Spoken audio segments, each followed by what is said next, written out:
Objetividad y veracidad, con hechos reales y confirmados. Somos TV Región. Amigos de TV Región, soy Diego Venegas, historiador, y hoy día vamos a hablar sobre los conflictos, ¿cierto? Esta relación histórica entre las comunidades mapuche y el Estado chileno, que si bien es cierto, la agenda noticiosa nos ha informado sobre conflictos recientes en distintas municipalidades al sur de Chile. Créanme que en realidad esto no es nada nuevo y los conflictos que han habido entre estas dos entidades han ya arrastrado un par de años, décadas e inclusive siglos de conflictividad y de asuntos no resueltos. Entonces, al menos en este capítulo daremos una síntesis histórica que les permita comprender un poco de dónde vienen estos conflictos e ir delineando algunos conflictos, ¿cierto? Y algunos elementos de análisis que permitan tener una opinión informada y sobre todo comprender las reivindicaciones, ¿cierto? Y las demandas de las comunidades mapuche en el Estado chileno. Bueno, partamos de la base de que acá estamos hablando en el periodo de conquista, ¿cierto? De conquista de Chile. Los españoles, al llegar, ¿cierto?, a invadir nuestro continente, ¿cierto?, se encontraron con diversas comunidades e inclusive algunas civilizaciones, como por ejemplo la azteca, la inca. Los incas sobre todo llegaban, se presume, en base a estudios recientes, ¿cierto?, que habían atravesado inclusive el río Itata.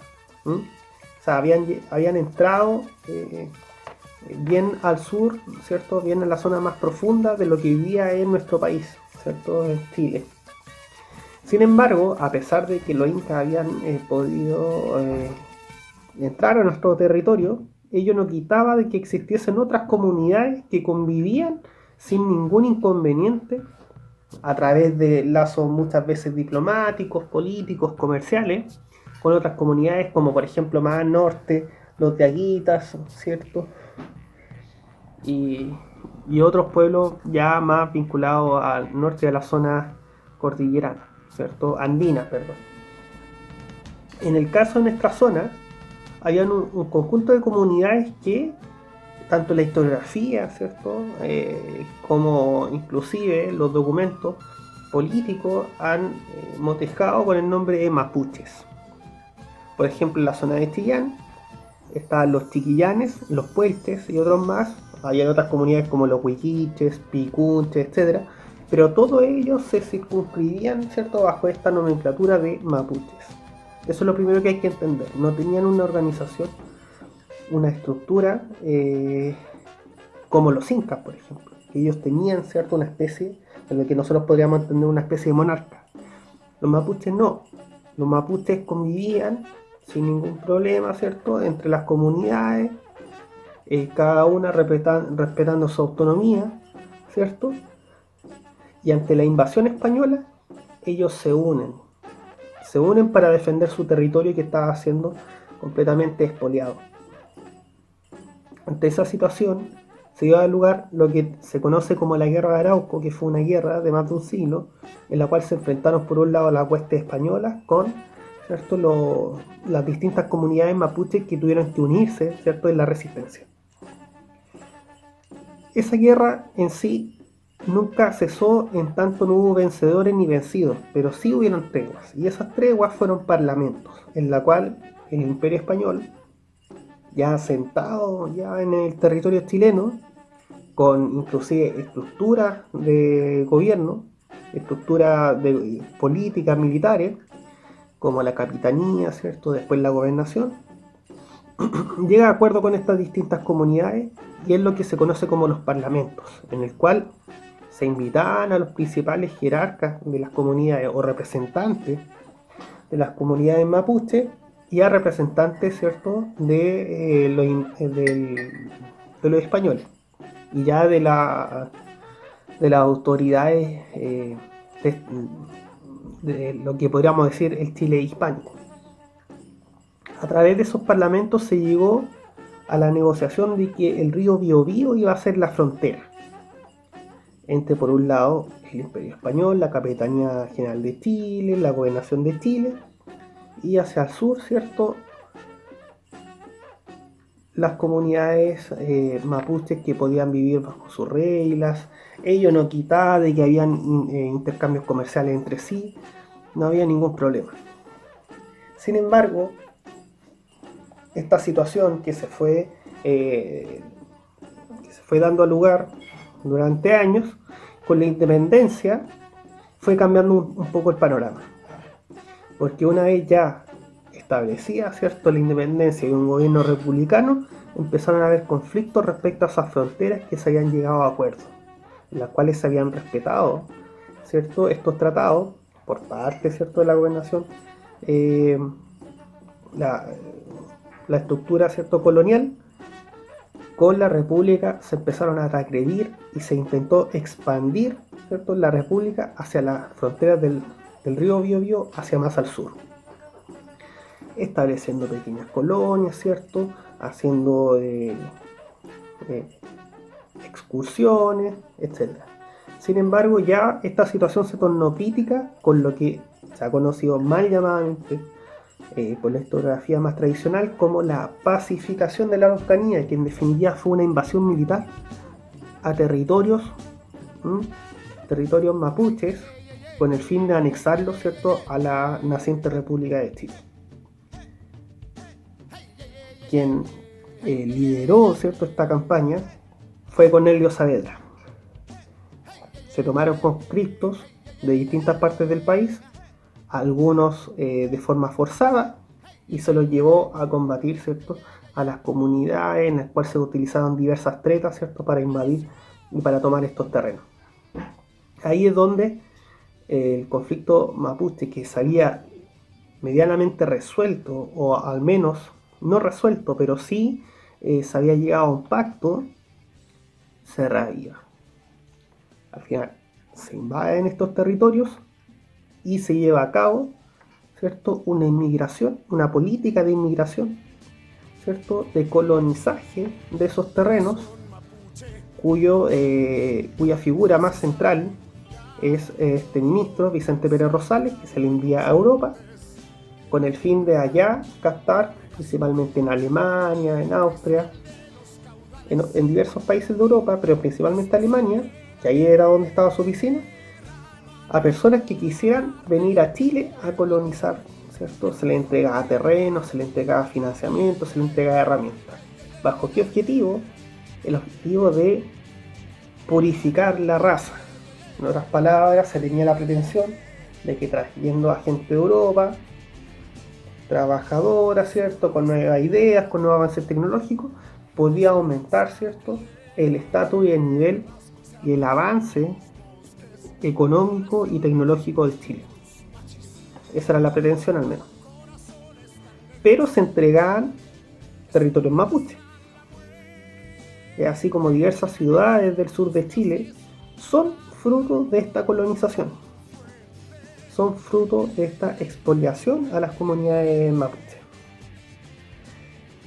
Dentro de este contexto habían surgido ya intentos de algunos europeos, ¿cierto?, algunos aventureros, de hacerse con tierras mapuche, y ahí tal vez la figura más notable, o al menos más pintoresca, es el denominado rey de la Araucanía, Oriele Antonio, ¿cierto?, que era el nombre con el cual él se había denominado Oriele Antonio I, y él se había autoproclamado rey de la Araucanía, y según él, ¿cierto?, había conseguido el beneplácito de las diversas comunidades y se presentaba, ¿cierto?, con credenciales monárquicas y queriendo tratar de tú a tú con el Estado chileno. Esa fue también una de las señales de alarma por parte de la República para poder invadir estos territorios, de que otras potencias extranjeras no se adelantaran. Fue avanzando así estos diversos conflictos. A comienzos del siglo XX surgieron las primeras organizaciones, de forma bastante incipiente, hay que decirlo, entre ya mapuches que se habían insertado a la sociedad chilena y que buscaban a través de instrumentos legales, ¿cierto?, poder conseguir, por un lado, reconocimiento ante el Estado chileno y respeto y prerrogativas específicas respecto a sus necesidades, que era principalmente que se respetaran la posesión de la tierra, ¿cierto? Los acuerdos, tratados y tratados que se habían conseguido previo a la independencia, ¿cierto? Y ya incipientemente racismo, el racismo que ya está presente. Así es donde salen sociedades como por ejemplo la sociedad caupolicán, figuras como Venancio Coño Pan, entre otros. Eso estamos hablando, todo contexto de primera mitad del siglo XX, empiezan a surgir. Y así es como también diversas individualidades y colectivos indígenas se pliegan, ¿cierto? Y convergen con organizaciones de izquierda en la lucha por reivindicaciones laborales.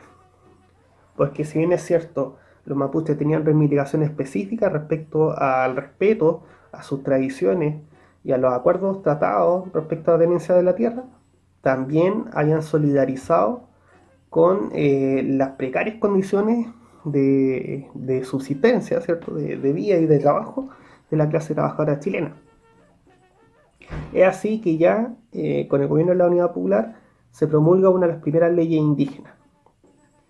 Si bien es cierto, así ubicada por algunos sectores, por el hecho de que estiman de que no fueron incluidos todos los actores, esta ley en definitiva fue uno de los primeros avances concretos de reconocimiento del Estado respecto a las comunidades y de querer subsanar, ¿cierto?, este racismo ya a nivel de Estado que se ha tenido hacia las comunidades mapuches. Sin embargo, esta ley no alcanzó a tener una mayor aplicación porque vino el golpe de Estado.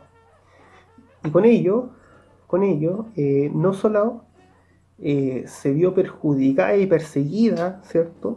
Una persecución encarnizada por parte del Estado, de terrorismo de Estado, ¿cierto? Encabezado por la Junta de Gobierno hacia los militantes de izquierda, sino que también mapuches fueron perseguidos. Y ahí es donde está el ejemplo, sobre todo, a personajes tan emblemáticos y a individualidades y colectivos tan emblemáticos como el movimiento campesino revolucionario, que Cristian Suazo, un joven historiador, tiene un libro interesante que sugiero su lectura, Nadie nos trancará el paso, en donde él, ¿cierto?, expone largo y tendido sobre esta problemática y los mapuches perseguidos, que participaron activamente en la lucha, ¿cierto?, en las luchas por la reivindicación no solamente de ellos en sus problemáticas como mapuches, sino que también de la clase trabajadora, y se vieron perjudicados y perseguidos encarnizadamente por la dictadura. O sea, eso es así. Ello no quitó de que algunas individualidades mapuches que se hayan hecho con terrenos, ¿cierto?, que hayan usufructuado inclusive, que se habían visto beneficiados por un lado de la concentración de tierra y perjudicados por Salvador Allende con la reforma agraria, se plegaran a la dictadura. Y así es como algunos dirigentes fueron parte, ¿cierto?, de la persecución a sus propios hermanos y hermanas. Sin embargo, esta situación ya con la concertación ahí tiene un nuevo giro. Ahí ya estaban instituciones como la CONADI, que fue una de las primeras instituciones estatales que buscaba, ¿cierto?, desde el punto de vista de gobierno, ¿cierto?, encontrar una solución a la problemática mapuche. Sin embargo, empezaron a leer una serie de problemáticas, principalmente porque varios de los terrenos que poseían históricamente comunidades mapuche habían sido completamente robadas a estas comunidades y entregadas a grandes latifundistas de la zona que no estaban dispuestos, ¿cierto?, a devolver estos terrenos.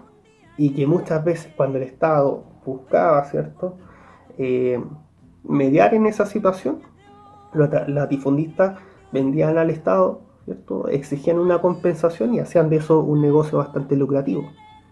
Entonces, las reivindicaciones que empiezan a surgir en los 90, dentro de muchas, que pueden ser el respeto a las tradiciones, ¿cierto?, la cultura, la lucha contra el racismo, también hay un componente muy fuerte de respeto y de entrega de los terrenos usurpados por el Estado chileno y por latifundistas y colonos, y descendientes de colonos, naturalmente. En ese contexto, en los años 90, es que surge una de las primeras organizaciones mapuches que intenta hacer confluir a las distintas comunidades, como es el Consejo de Todas las Tierras. Evidentemente, hubieron algunas voces que se plegaron a este esfuerzo, cuya figura más, al menos más conocida, fue Aucán Wilcamán. Otros tuvieron voces más críticas respecto a esta organización, que de una u otra forma intentaba a través de canales institucionales, ¿cierto? A través de la diplomacia y de la política Winca, poder conseguir algunas, o poder al menos conquistar algunas reivindicaciones que se estaban plasmando, ¿cierto? Que se estaban exigiendo en la lucha por la reivindicación mapuche. Sin embargo, mientras a través de la política institucional se estaban dando estas situaciones, ¿cierto? Estos espacios de conversación y de negociación, sobre todo, los latifundistas estaban completamente armados y estaban llevando a cabo no solamente robos a terrenos de comunidades, corriendo cercos, ¿cierto? En donde las forestales tienen mucho que decir al respecto. Las forestales empezaron a presionar a comunidades, ¿cierto? Para vender sus terrenos, para que vendieran sus terrenos a las forestales y con ello transformarlos, ¿cierto? En campos de cultivo de pino radiata y eucalipto. Sino que también privados empezaron a hacer eso. Y en ese contexto es que surge la Coordinadora Arauco Mayeco como una organización que busca, ¿cierto?, la defensa de las comunidades mapuche ante la expoliación capitalista de las forestales y del latifundio, que estaba muy presente y que había colaborado de forma entusiasta con la dictadura, sin lugar a dudas. En ese contexto surge la CAM. También surgen otras organizaciones, varios jóvenes mapuches empiezan a ingresar a la universidad, se empiezan a articular y a verse influidos, ¿cierto?, por diversas lecturas de izquierda, ¿cierto?, por diversas comunidades, empiezan a solidarizar, ¿cierto?, con las luchas del pueblo chileno, todo esto en contexto de concertación, ¿cierto?, como así también hay organizaciones de izquierda que empiezan a solidarizar con la causa mapuche. Sin embargo, el Estado, ante el robo sistemático por parte de las forestales, por un lado, ya los mapuches años antes estaban advirtiendo respecto a las consecuencias a la naturaleza que estaban haciendo las forestales, no siendo escuchados por el Estado y por la sociedad chilena, ya estaban advirtiendo. Bueno, ellos estaban llevando a cabo, ¿cierto?, esta lucha por la protección de la naturaleza y ya se estaban articulando, pero ya estaban teniendo conflictos. Por ende, lo que pasó hace un par de días, ¿cierto?, entre estos grupos de ultraderecha que constantemente se han estado articulando ante situaciones, ante ver sus privilegios, ¿cierto?, en riesgo, no es nuevo, no es en absoluto nuevo. En ese sentido y en ese contexto es preciso decir de que a pesar de que las leyes indígenas que existen llevan, ¿cierto?, a ciertos beneficios a las comunidades, como algunas becas, como la beca indígena, ¿cierto?, como algunas reivindicaciones específicas, aún así las comunidades se están viendo en peligro, no solamente respecto a la defensa de sus tradiciones, al resguardo de sus tradiciones y de sus costumbres, sino que también su integridad física. Porque para una comunidad resistir, ¿cierto?, la presión de las forestales y del latifundio, para no vender sus terrenos o para no irse de sus terrenos, lo puede llevar a la muerte, como pasó con Matías Catileo y con Camilo Catrillanca. Objetividad y veracidad, con hechos reales y confirmados. Somos TV Región.